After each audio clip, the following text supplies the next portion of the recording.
Wakazi wa Samburu waliandamana kulalamikia hali ngumu ya maisha kufuatia kusitishwa kwa shughuli za mazoezi za kikosi cha wanajeshi wa Uingereza maarufu kama Batuk. Wanasema hatua hiyo imesababisha vijana zaidi ya 300 kukosa ajira, huku wakiwataka wanachama wa bodi ya Losesia ambayo wanadaiwa kuhusika katika kusitisha shughuli hiyo kuondoka, huku wakitaka uchaguzi mwingine kufanyika. Susan Oweru anaeleza zaidi. Ni vijana waliojawa na hasira na machungu, wakiwa wamebeba mabango yaliyoandikwa kwa lugha ya Kimombo kuwa wanataka mazungumzo rasmi na kikosi cha kijeshi cha Batuk. Vijana hawa ni wa kutoka wadi ya Waso, kaunti ya Samburu. Kiini cha maandamano haya ni kupunguzwa kwa shughuli za mazoezi za wanajeshi wa Batuk, hatua iliyosababisha vijana zaidi ya 500 kukosa ajira.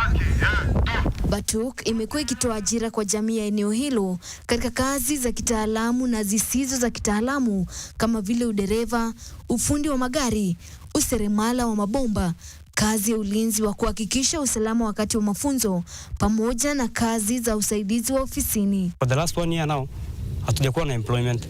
Vijana wamekuwa wengi town, congestion imekuwa nyingi town, crimes imekuwa nyingi due to this lack of employment ambayo inapotelea kwa watu wawili ama watu watatu. Wanasema hakukuwa na ushirikishwaji wa umma, wakishtumu bodi ya Losesia kwa kufanya maamuzi bila kujali maslahi ya wakazi. Tujawahi itwa mkutano yote ya public participation kuambua kwamba Batuk are deciding this.